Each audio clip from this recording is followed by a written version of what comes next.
Hello, and welcome to the Base Podcast. Today, we're going to be talking about Shakespeare. Very, very big topic, we know, but we're going to attempt to do an overview of the key facts about Shakespeare's life and an overview of the different stages of his career. So, we are tying this in. If you follow us on social media, which you should, and you should subscribe to our YouTube channel, you will have noticed us doing Project 39. Now, this is something that Morgan and I have had planned for a while.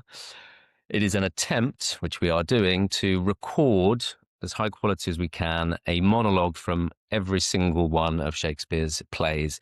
There are different ways of categorizing and numbering all of the plays, but Harold Bloom's estimate is 39, which is what we are running with. So if you've seen that on social media, been getting really, really good response, very, very excited about it.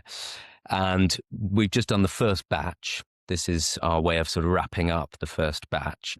We need some more funding to complete the next few batches. So if you are able to help us, if you like what we're doing, please get in touch and facilitate us completing Project 39. So we'll get straight on with the facts that we know about Shakespeare's life. In fact, we don't actually know the exact day on which he was born. The generally agreed upon date has become the 23rd of April, 1564, in Stratford upon Avon. 23rd of April is also St. George's Day. It's also the day on which he probably died. So there's a kind of nice symmetry tying in with the English saint as well. He is born to a father, John Shakespeare, who was a glove maker. So people have speculated about how there would have been lots of leather around, sort of raw animal hides, the smell of animal skins in the house. And his mother was Mary Arden. He is the third of 8 children, so a big family, and he is the eldest surviving son. I'm going to hand over to you, Morg, to say a little bit about the mystery of Shakespeare. Well, yeah, I think he's one of the big things about Shakespeare is he's a very mysterious character, and we don't know that much about him, considering he is one of the biggest figures in history and one of the most important figures in, well, certainly he's probably the most important figure in dramatic history, and so it's kind of interesting that he's a mysterious figure. And the facts we know about him seem to be quite bureaucratic. We know sort of like we have the deeds of properties he owned and legal affairs he was involved in, and the birth certificates and wedding certificates, but not we don't have much insight into his personal thinking on matters apart from through his dramatic work and his poems or his sonnets. And some people think the sonnets reveal more about who this man really is. And I think due to this mystery, lots of people can kind of decide who he is. And I think the enigmatic nature of Shakespeare and the mysterious nature of Shakespeare allows him to become many things for many different people. And I think that is, you have to accept that as part of the joy of him, but if there is a frustration there in studying him and thinking about him, and you'll find that people from like a Catholic background will often try and say like, oh, he's a Catholic and it's obvious, or or people who are like anti-monarchist will say it's obvious that Shakespeare hates the monarchy, and even if you try and pin down his kind of moral compass, what he might be suggesting to us fundamentally about the human condition, you end up failing, because you'll read something else in another play which will often contradict or at least shroud these ideas in ambiguity. So yes, I think that's the first thing to say on him. I read the Peter Ackroyd biography earlier this year, and I actually found it quite difficult to kind of to follow emotionally, because he's kind of absent from it.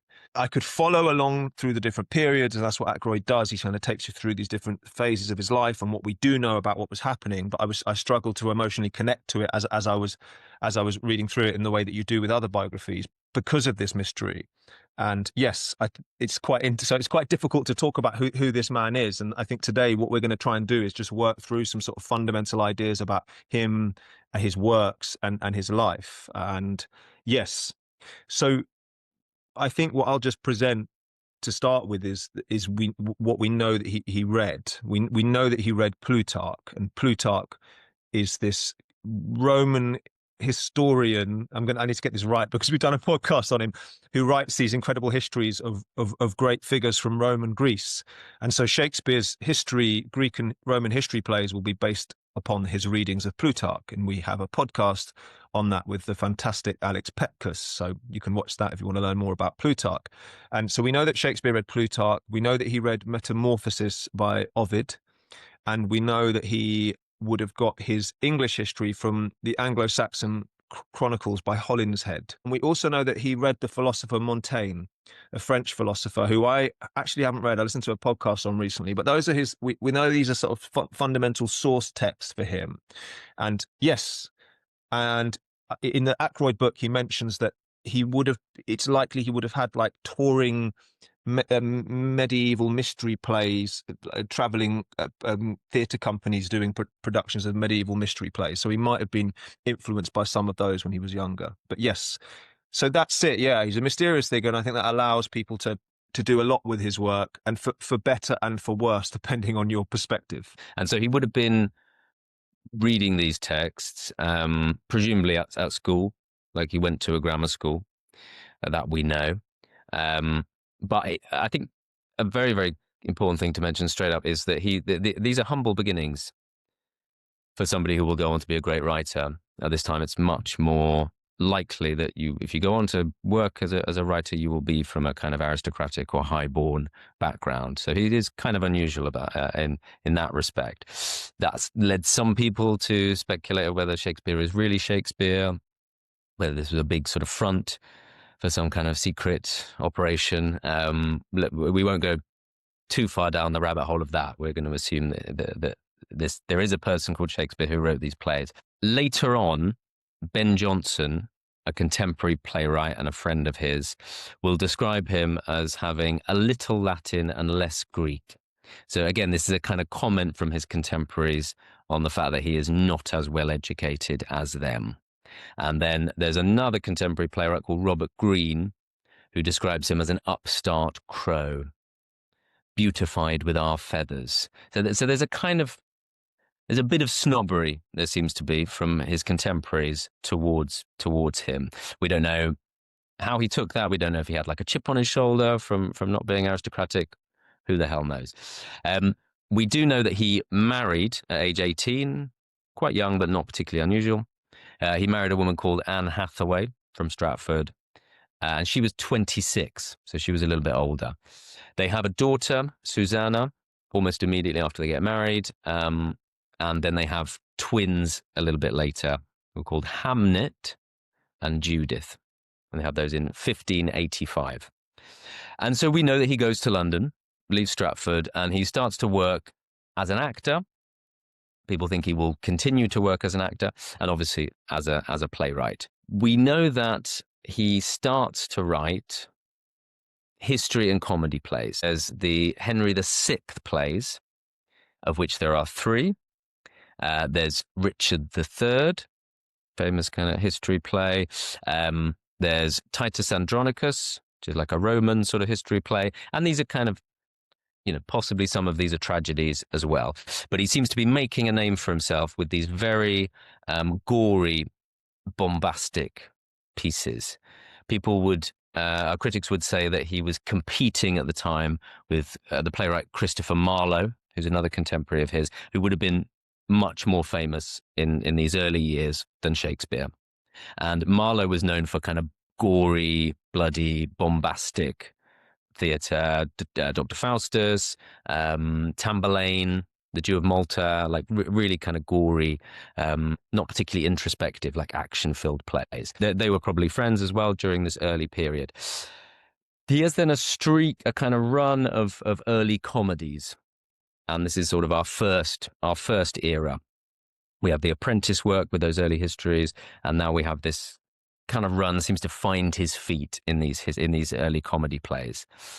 Yeah, go on. I think one of the things I found when I was reading through, I've recently been, the last year or so, I've been reading through Shakespeare chronologically. One of the big things I found was that sense intuitively that there is a person, an artist developing throughout these plays. And so I don't know all the evidence about this debate, but I just intuitively can feel a writer growing in there. So it's very interesting if you pick up the very early plays like Taming of the Shrew or the Henry the Sixth trilogy. It's a tetralogy actually with Richard III attached as the fourth. If you read these, you can see the development of a writer happening. You can see development of characters happening that will later appear in other plays in a kind of more advanced form. So it's fascinating when you read this sort of early sort of 9 or 10 plays of Shakespeare's, you can see these characters emerging and beginning. And yeah, that just intuitively felt to me like the only evidence I needed to know this was one person. Now, I won't say too much more on that, but that's something I felt. And yeah, I really love the early history plays. They're very raw, and there's raw characters in there, and there's these big bits that are slightly disjointed and kind of not as kind of succinct and well formed as some of the later Shakespeare stuff, but great characters in there. So I'd advise people to have a look at those. But yes, I just yeah, I find it really interesting if you study Shakespeare as an artist and think about him developing his work. I just really enjoy that There are aspect. definite preoccupations that seem to come up, and actually, the four monologues from across his career that we've chosen all have quite similar preoccupations. So yeah, I have always felt like I am reading one human brain. So yeah, this first period of histories and comedies, he gets into his stride, say 1592-ish, where we have Comedy of Errors, Taming of the Shrew, Two Gentlemen of Verona, Love's Labour's Lost, Midsummer Night's Dream, As You Like It. A lot of these are still performed and, work. They go down very well. They're still very, very popular. And he's very much would be known at this point, I would think, as an extremely witty, very, very clever, sharp writer. Like Love's Labour's Lost, full of amazing wit. Some of these comedies are like little pieces of music, right? They're sort of like perfect, delicate, glittering pieces. And to kind of exemplify this early period, we have a monologue from As You Like It. So this is roughly, what 1595, 6, something like this. So he would be in his early 30s. And so this is a very famous monologue, which I will attempt to read from As You Like It by a character called Jaques. And partly why we chose this as well is it is believed that Shakespeare himself performed the role of Jaques. And I think this is kind of exemplary of Shakespeare's early style. It's a very famous speech. You'll recognize it. All the world's a stage, and all the men and women merely players. They have their exits and their entrances. And one man in his time plays many parts, his acts being 7 ages. At first, the infant, mewling and puking in the nurse's arms, and then the whining schoolboy, with his satchel and shining morning face, creeping like snail, unwilling to school. And then the lover, sighing like furnace, with a woeful ballad made to his mistress' eyebrow. Then a soldier, full of strange oaths, and bearded like the pard, jealous in honour, sudden and quick in quarrel, seeking the bubble reputation even in the cannon's mouth. And then the justice, in fair round belly with good cap unlined, with eyes severe and beard of formal cut, full of wise saws and modern instances, and so he plays his part. The 6th age shifts into the lean and slippered pantaloon, with spectacles on nose and pouch on side, his youthful hose well saved, a world too wide for his shrunken shank, and his big manly voice turning again toward childish treble, pipes and whistles in his sound. Last scene of all, that ends this strange, eventful history, is second childishness, and mere oblivion, sans teeth, sans eyes, sans taste, sans everything. So a very famous kind of bar. Lovely, lovely, lovely old, very, very, really lovely. lovely reading of that. You've got such a great way of kind of understanding language and rhythm and meaning at the same time in a very intellectual way that I really admire in you. And yeah, I think just to sort of jump in here on this period, I'd say like I think by the time you get to As You Like It, Shakespeare has developed quite significantly. I think Love's Labour's Lost, which is about like the eighth or ninth play, Harold Bloom, who writes this incredible book of essays, The Invention of the Human, which I'd highly recommend to anyone. He suggests that Love's Labour's Lost is the first play where you start to see the genius emerge. And yes, I think this period we're kind of moving into after Love's Labour's Lost, when we've got A Midsummer Night's Dream, Romeo and Juliet, Richard II, King John, The Merchant of Venice, Henry. This is a significant period. This is the work of like a very, very serious character. We haven't quite got to the era we're going to get to, but it's worth saying that it almost feels like there's these sort of eight plays, and then there's this kind of like almost like an adolescence or something of this of something quite truly remarkable beginning. And yeah, it's such a lovely speech, isn't it? It sets up everything. You know, if you break down and analyze that speech, it will blow your mind at how kind of clever and brilliant it is to think about on life in general, really. And it's yeah, I think it resonates on stage and off stage for all of us, that speech. I think it very much shows, you know, if nobody had ever heard of Shakespeare and you gave them that speech, it would be quite representative of someone who is a great dramatist, but maybe above that is such a great poet. I mean, the amount of imagery in there, the startling analogies, the startling similes and metaphors. I mean, you've got the whole conceit of the poem being, you know, the whole of life is a bit like a play, and humans are just actors and they play different roles throughout their life, right? So, firstly, they play being an infant, and then they play being a schoolboy. And you've got that wonderful phrase, with his satchel and shining morning face, creeping like snail, unwilling to school. I mean, you Yeah. know, just one image, he can convey like the whole of childhood, right? Yeah, it's absolutely incredible. I remember Yeah. walking past three police officers once, and they said to me one after the other, "Hello, hello, hello," and it's a bit like that. Hello, they're playing their parts. You know, they're Right, being right, right, right. police, Yeah, they're yeah. reading their lines as the police, which I found very funny. And Ollie, I thought I'd mention at this point the syntax in Shakespeare, and I think it's worth saying this early on. Some of you watching may understand Shakespeare really well, but some of you may not, and it may be difficult for you. And I think it is worth being honest that for most people, it's difficult to read Shakespeare. And you look at the script or you read it, it doesn't make any sense. You know, sometimes it does if you know the piece really well, but it's difficult. And I saw Stephen Greenblatt in an interview recently saying that the syntax in Shakespeare proves that this was a more intelligent society syntactically than we are now, because it just like Shakespeare wouldn't write this if he didn't think that people could understand what he was saying. If it was complete gobbledygook to his audience, he wouldn't do it. Now, there might be some posturing in terms of intelligent philosophy in there, but just the structure of it is so complex and advanced, and it does take study. And we would encourage that to everyone, is to study it and work it out. And as you study it, it sort of explodes in your head in this wonderful way. You go, oh, you understand it, and that's the feeling you have when you understand what Juliet's saying about love. There's the quote about love. I'll put it on the screen when we do the edit here, but it's so beautiful. It's so beautiful, and it takes a bit of working out. And then you go, oh wow, I've never heard anyone describe love in that way. That's the greatest. That's so beautiful. It's beauty in language.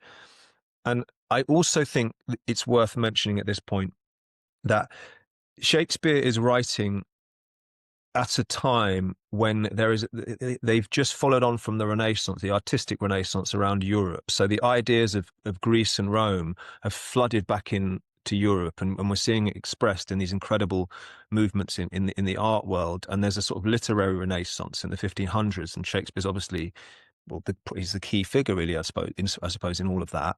And they are sort of steeped in their study of the classics, and we're not as a culture now, we're not as a society, and we're trying to encourage that. And we're not obviously classics experts ourselves, but there are people out there that can help us, and that's kind of what we're trying to do with the base, is to link these worlds up together to kind of enrich our epistemology, and the other thing with the histories in Shakespeare, this is another thing to remember, is that when these characters are walking out on stage, the audiences know who these people are. So when Richard II comes out, or Richard III walks out and says, "Now is the winter of our discontent made glorious," when he's doing that, the audience are seeing him and going, "Oh, there's Richard III. Oh, it's like a character out of Marvel for them." And because we're cut off from our study of history, many of us are in this country, we don't have that connection, and therefore the plays are even harder to understand for people.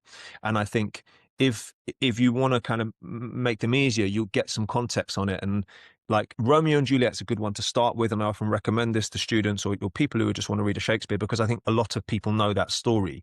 And so as you're reading the verse and the complicated verse, complicated language, difficult scenes, you will probably follow that. You'll find it easier to follow that. So, yeah. Yeah, yeah. Yeah, so without context, can be very discombobulating being confronted with Shakespeare's speech for the first time.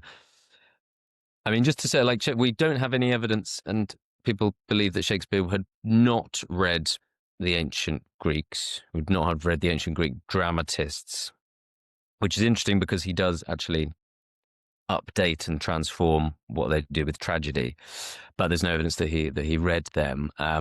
But he would have been taking a lot, particularly in his poetic work and in his sonnets, from the Italian Renaissance, as you say, and there's a big communication and exchange, cultural exchange, between Italy and England at the time, and that critics think that influences it brings the sonnet form into Elizabethan literary world. Just a quick note on the verse of that of All the World's Stage speech that I just read. Very basic point, and people might not know. Most of Shakespeare is written in verse, so it is poetic drama. Very, very rare now that a play will be written in poetry. And that means that the language is organized rhythmically. Generally, as people may remember from school, generally the rhythm is iambic pentameter for all the lines, which basically means that there are 10 syllables in the line. 5 of them are stressed, 5 of them are unstressed, and they go in the order unstressed, stressed. So, for example, in that speech, "And one man in his time plays many parts. And one man in his time plays many parts." Right? 10 syllables, 5 of them stressed, 5 of them unstressed. People say that that's the closest thing to natural human speech. It's the closest form that poetry comes to natural human speech. And as an actor, it's actually very helpful to know that, understand that rhythmic convention, because you can actually use it partly to see which words you should stress, and it just helps move the play along. It gives it like a beat that you can get on as an actor, and that will do half the work for you often. And when you're training as an actor, you do all sorts of exercises like this. So yeah, maybe that's enough on Shakespeare's early, very, very early, and then early, really good, coming into masterpiece territory, part of his career. And then we'll move on. We have a few histories kind of in between this period. We have Richard II, King John, Henry IV, Henry V. The Henry IV plays are wonderful. Richard II is wonderful, but yeah, these plays aren't fully recognized as absolute masterpiece territory. But he is becoming very successful. He's clearly a very, very successful playwright at this point, gaining in fame. He has shares in this company called the Lord Chamberlain's Men, and they perform at the Globe and elsewhere. And then we're coming to the period where Elizabeth I will die, and they actually become the King's Men when they're directly patronaged by King James I. So, this is a man who is now at the higher echelons of society and of the cultural world. Just in terms of his private life, we know that he's splitting his time between London and Stratford. And we know this because, well, people intuit this from the sonnets. So in his early part of the career, he writes this sonnet sequence. I think there's 154, 156, something like that, sonnets. And these are often considered to be a window into Shakespeare's private life, but who the hell knows? There's quite a few sonnets, some of my favorite sonnets actually, about leaving a lover and going back to her. And I often think of Shakespeare maybe leaving Anne Hathaway in Stratford. He's got to go back to London for the week to work in the theatre. We know around this time, his son, who is called Hamnet, one of the twins, dies aged 11. This is like one of the key facts of Shakespeare's life that lots of people latch onto and speculate about. We know nothing. There's no diary entry of Shakespeare saying, my son died today, aged 11. But obviously there's the connection with Hamlet, the character in the play of that name. And a lot of critics have seen this as very significant. And there's a film coming out or about to be released called Hamlet, based on the Maggie O'Farrell novel, yeah. But it's become seen as one of the key facts of his life. And it does seem to coincide with the entry into this golden middle period of masterpieces. Yeah. There is this incredible possibility that Shakespeare wrote Hamlet early on in the 1590s, and his son dies, and then he rewrites it. And Harold Bloom speculates on this. So he says there's an earlier version of Hamlet, and Hamlet, by the way, is basically the same name as Hamnet. That's just been kind of, the L or the N has been kind of, taken out one way or another there. So it's sort of spooky, really, this connection. And we also know that Shakespeare played the ghost of Hamlet's father in an early production of Hamlet. So yeah, it's incredible stuff, and yeah, it's very moving. I find it all very moving. The character Hamlet in the play, his father is also called Hamlet, and then William Shakespeare's son is called Hamnet, and he dies, and yes, remarkable stuff. Yeah, and so this is the period, very end of the 16th century, so 1599, 1600, where we have what we're calling the generational run. Shakespeare fully locked in, banger after banger, masterpiece after masterpiece. And he would have been early 30s, like 33, 34, 30, yeah, maybe 34. Which is kind of, in some ways, kind of late, but I think for a writer to get into your stride in your early to mid 30s, it's reassuring for some people. It's reassuring, yeah. It's a bit like Julius Caesar didn't kind of take off until he was in his 40s. People use that to reassure themselves as they get older. Well, very good link. Speaking of Julius Caesar, the play Julius Caesar we're taking as the beginning of this generational run. And I'm just going to list off the plays. The order of these is disputed. I've got a list, and then there's a list on the RSC, which is slightly different. But I'll just read the order of this so people can feel the impact of this. And all of these plays I'm going to mention are written within 7 years, within a period of 7 years. Julius Caesar, Hamlet, Troilus and Cressida, All's Well That Ends Well, Measure for Measure, Othello, King Lear, Macbeth, Antony and Cleopatra, Timon of Athens, Coriolanus. So obviously people will recognize. I've missed off the Merry Wives of Windsor, but the less said about that, the better. A weird anomaly there. But obviously people will recognize how many masterpieces there are in there. There's a year where people think he wrote King Lear, Macbeth, and Antony and Cleopatra all in the same year. So he's working at a astonishing intensity and an astonishingly sustained level of quality. Yeah. But to kick us off into this period, we're going to look at a monologue from Hamlet to give an example of this golden part of the career. And this is not a to be or not to be speech. This is a slightly less well-known one. Oh, what a rogue and peasant slave am I. And the context of this, Hamlet has just been watching some actors. And he then reflects on the fact that these actors seem to be more convincing in their feelings and emotions and passions than he is as a human being, because his father has just been murdered by his uncle, and he's reflecting on how weird that is. So, Morgan, do you want to give this one a read? Oh, what a rogue and peasant slave am I! Is it not monstrous that this player here, but in a fiction, in a dream of passion, could force his soul so to his own conceit, that from her working all his visage waned, tears in his eyes, distraction in his aspect, a broken voice, and his whole function suiting with forms to his conceit, and all for nothing, for Hecuba. What's Hecuba to him, or he to Hecuba, that he should weep for her? What would he do had he the motive and the cue for passion that I have? He would drown the stage with tears, and cleave the general ear with horrid speech, make mad the guilty and appall the free, confound the ignorant, and amaze indeed the very faculties of eyes and ears. Yet I, a dull and muddy-mettled rascal, peak like John o' Dreams, unpregnant of my cause, and can say nothing. No, not for a king, upon whose property and most dear life a damned defeat was made. Am I a coward? Yeah. Beautiful, beautiful, very, very well read. Yeah, wonderful. I mean, people might be able to hear now the iambic pentameter in there, which Morgan, as a well-trained actor, is doing instinctively. Oh, what a rogue and peasant slave am I.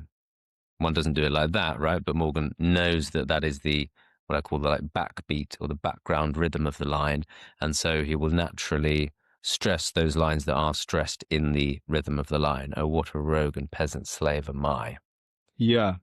Now, what's interesting, Ollie, is I'm trying my best, and when we work together on these speeches, sometimes me and Ollie will do a very specific, "Oh, what a rogue and peasant slave am I? Is it not monstrous that this player here, but in the fiction, in the dream of Pat?" You can do that, and you can work it through, and then you underpin the speech with a beat, almost like you're playing the drums, dum, dum, dum, and then you can play on top of it, right?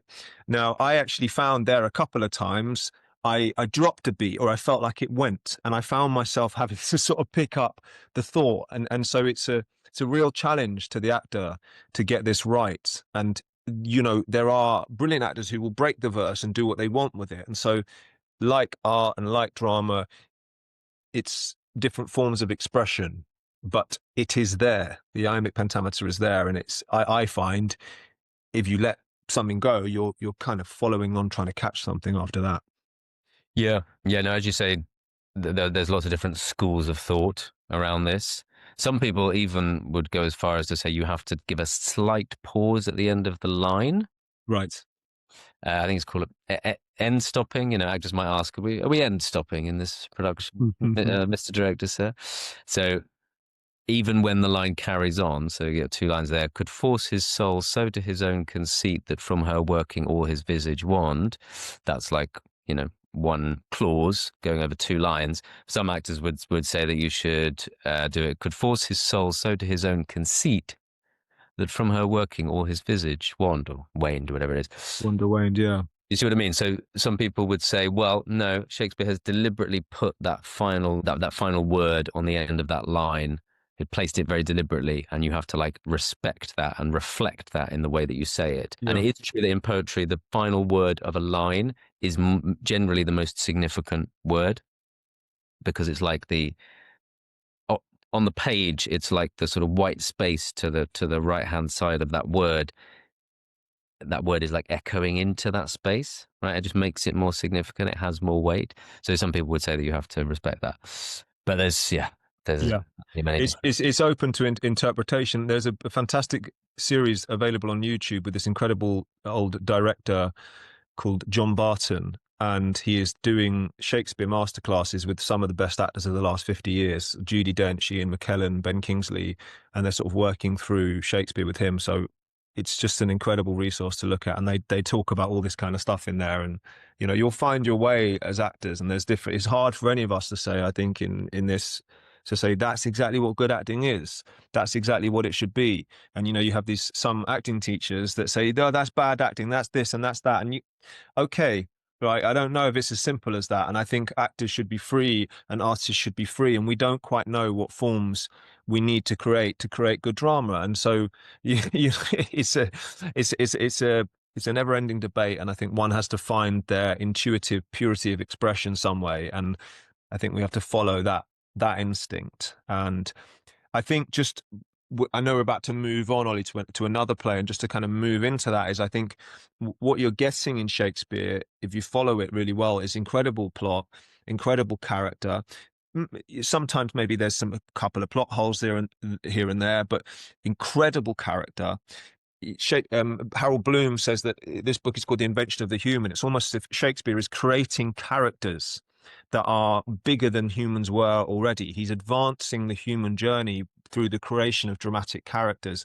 And I feel you can see that in these plays all the way from the beginning, really, is these astonishing characters that inhabit these pieces. And there's a famous Hegel quote that I cannot remember, but I'm going to put across the bottom of the screen in the edit now, which I really like. I think it's the characters are artists free of themselves. Yeah, yeah.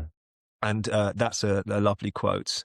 But he's dealing with very complicated philosophy as well as you go through it. So you kind of got in these kind of exchanges between characters and deep philosophical explorations, particularly in Hamlet, about what it might be to be alive.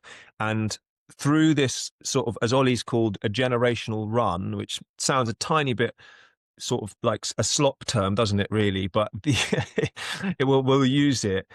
He moves through some of the most astonishing plays. And Ollie, you are going to look at a very famous speech, and a very confronting speech from Macbeth. Yes. So this comes 1604 or 5 or 6, something like that. So slap bang in the middle of this period.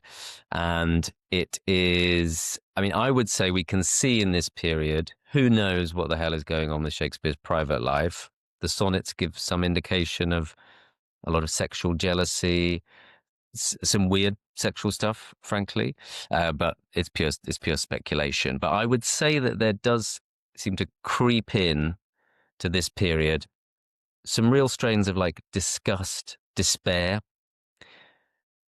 There's a lot of tragedies here, and he's really pushing the boundaries of tragedy and pushing the bounds of despair. And I think this speech from Macbeth is possibly the furthest that he goes into despair. So this is the moment Macbeth is about to fight a very big battle, which is life or death, and things are not looking particularly good for him. He's been outwitted by fate, tricked by fate, and to top it all off, a messenger has just come in and told him that his wife has just committed suicide.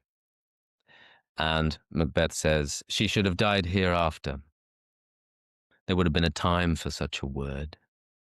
Tomorrow, and tomorrow, and tomorrow creeps in this petty pace from day to day to the last syllable of recorded time.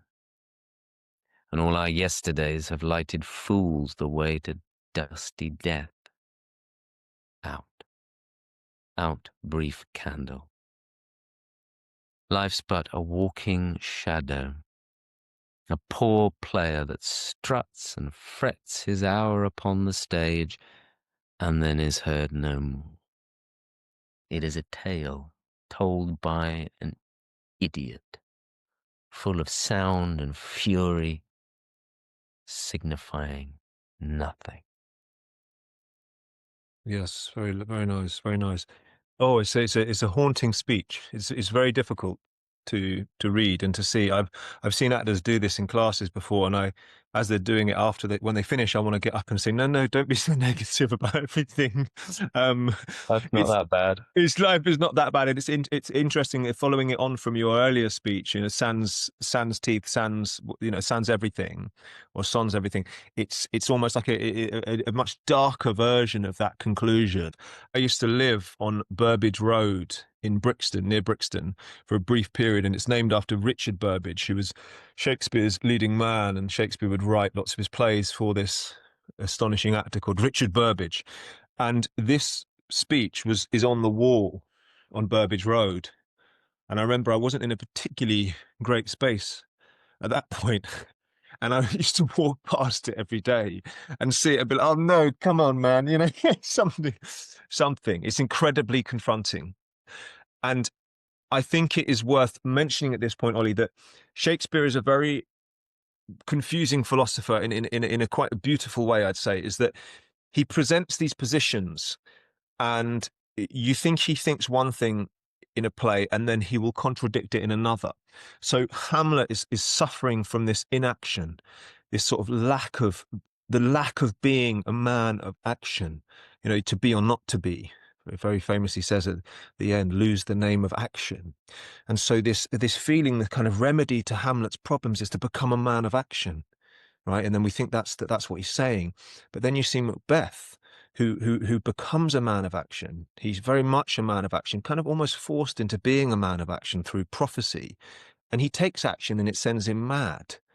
It drives him absolutely mad. And so there doesn't seem to be an easy way out of these things in life, I think Henry V is probably the only play or character I find in Shakespeare that seems to be the kind of man of action who gets things done. And Yeah, that's it, yeah, really. yeah. I think that's the only portrayal of a kind of good full round hero. Do you know what I Yeah, mean? yeah, Um, yeah. but yeah, as you say, Macbeth, has kind of achieved a lot of stuff. Is battling to achieve, his ambition.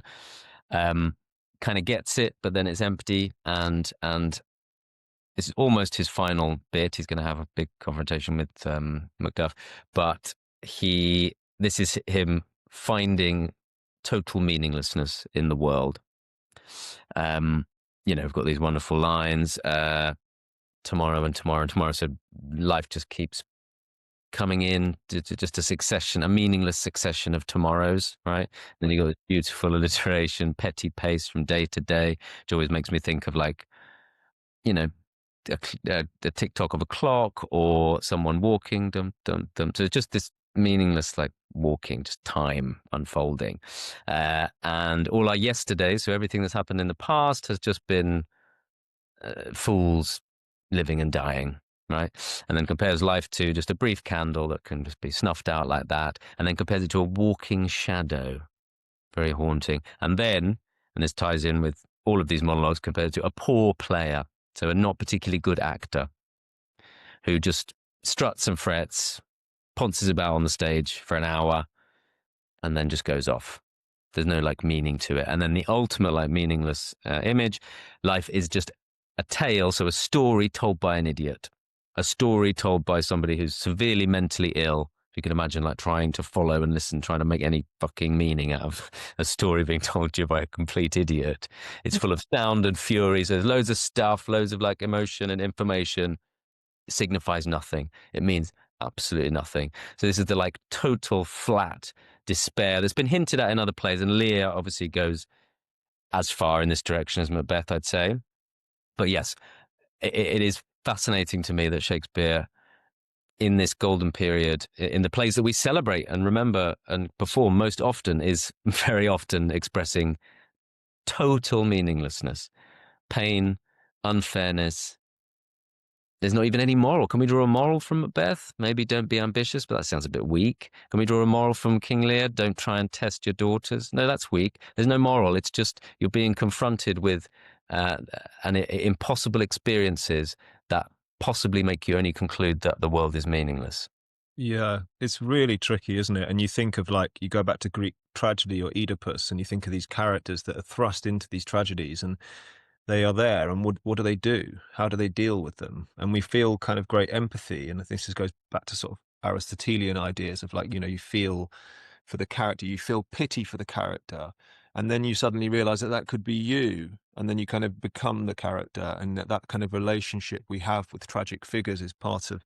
Is that I think is that the, is it what does he call it? Is that catharsis? That I kind think of that would be catharsis, that through your identification with the main character, through their suffering, you kind of release, you get catharsis of your own suffering. yeah. What would you do if you were there? And it's difficult. Shakespeare is quite confronting. I think probably Ian McGilchrist provides some kind of brilliant philosophy on the sort of allowing different things to be true at the same time, you know, and I think we can probably find that in Shakespeare to even some of this out. There's much beauty and light, and there's also this realist kind of darkness, and I think we have to allow those things to be together.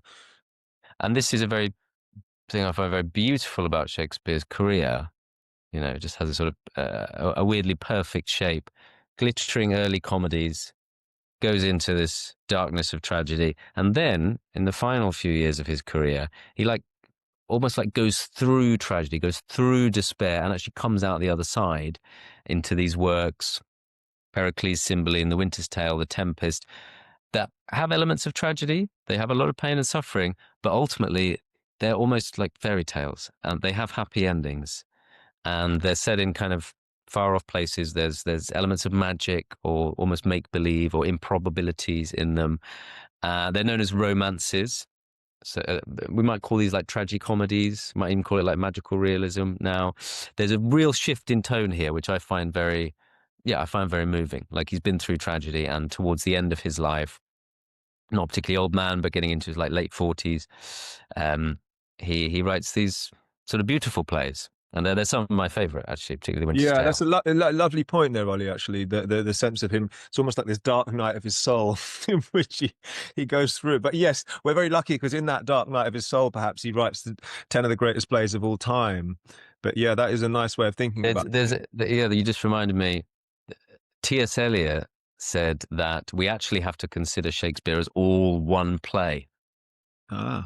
All of the work from, let's say, Henry the Sixth, Part One, or Taming of the Shrew, whichever is the first one, to The Tempest, or whatever is the final one.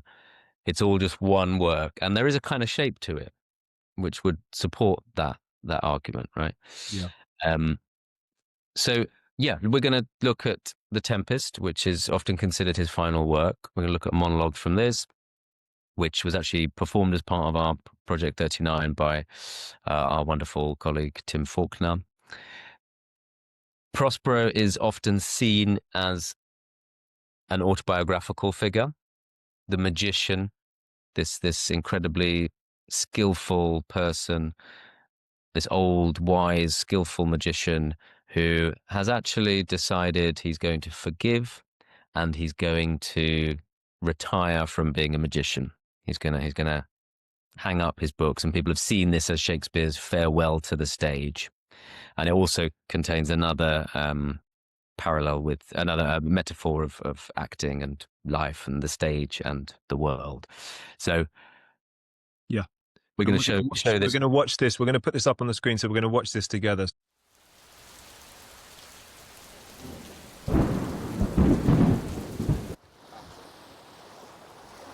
Our revels now are ended. These, our actors, as I foretold you, were all spirits, and are melted into air, into thin air. And like the base fabric of this vision, the cloud-capped towers, the gorgeous palaces, the solemn temples, the great globe itself, yea, all which it inherit shall dissolve, and like this insubstantial pageant faded, leave not a rack behind. We are such stuff as dreams are made on, and our little life is rounded with a sleep.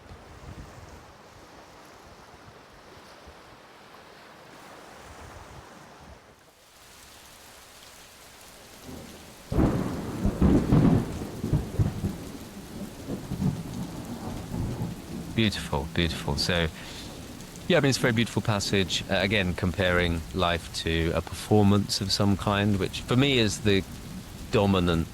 one of the dominant themes in Shakespeare. I find it very interesting. And obviously, he was a man of the theatre, and you know, we are people of theatre, so it appeals to us, of course. But I think he's constantly experimenting with how much of life is performance, how much is real. What's the difference, you know? And beautiful poetry there, the cloud-capped towers, the gorgeous palaces. I mean, you know, one can go down the rabbit hole and analyze exactly what Shakespeare is doing here with these particular vowel sounds in this combination. I mean, there's lots and lots and lots written about that and lots to say about it.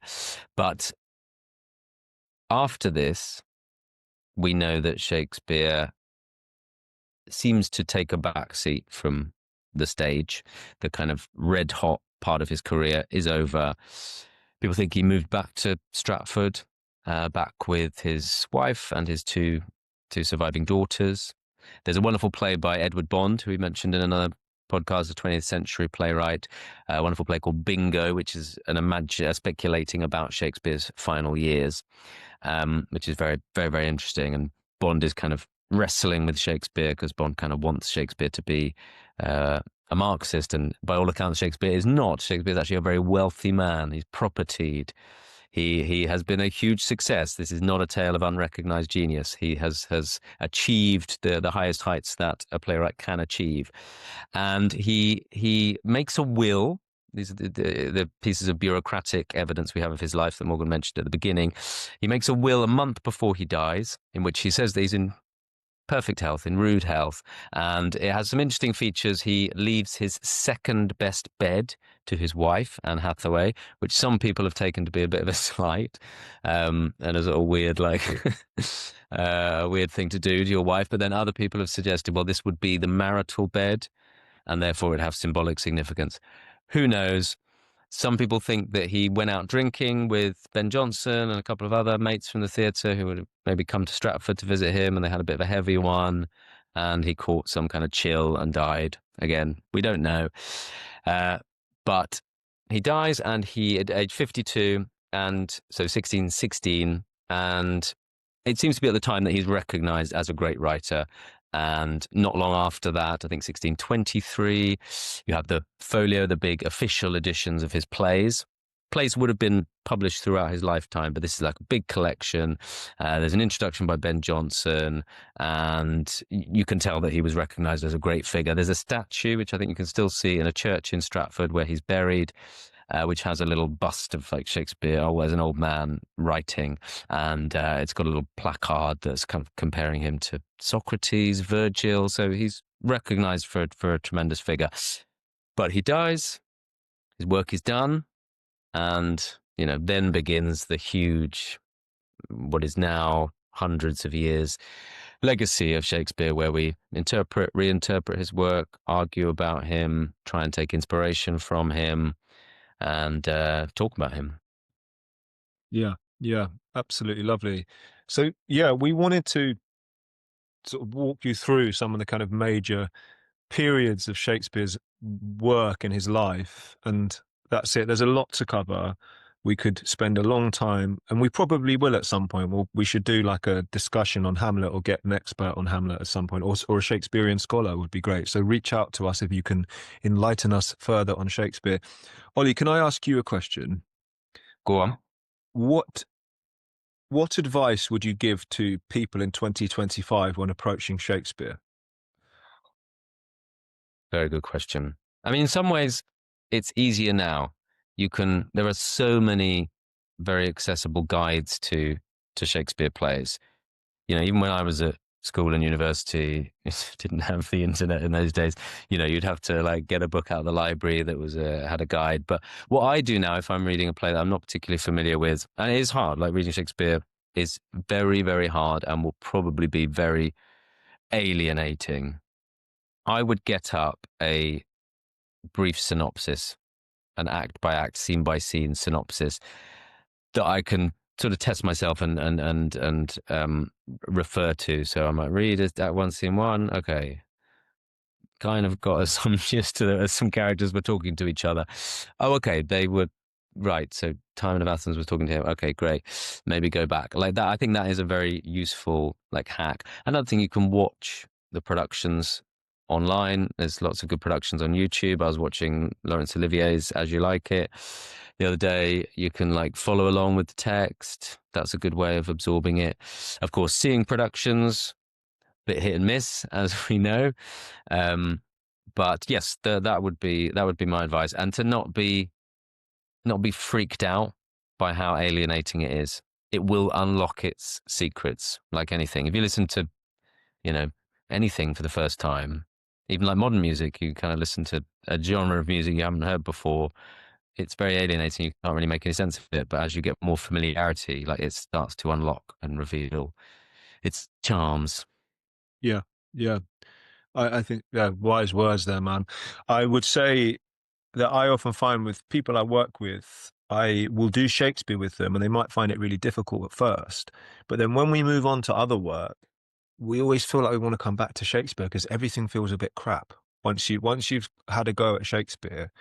And it's wonderful to watch actors take a Shakespeare speech, not know what the hell it means, and you see them within a few weeks, and they're performing it in a room as if they know, and they know what every word means, and it's a great joy for actors. And I think at large we've got bigger problems with like probably reading and culture, but he is this kind of sort of almost like a spiritual figure. Well, he is a spiritual figure for actors and dramatists, and I think he will and he must stay at the center of our culture.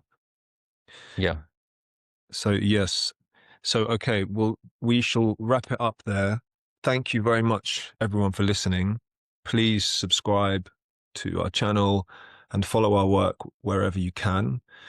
We've been really enjoying filming Project 39, and we've been absolutely overwhelmed by the fantastic response online we're getting. We're truly grateful for all the kind of comments, all the retweets, everything. It means a lot, and we're doing it with very little resource.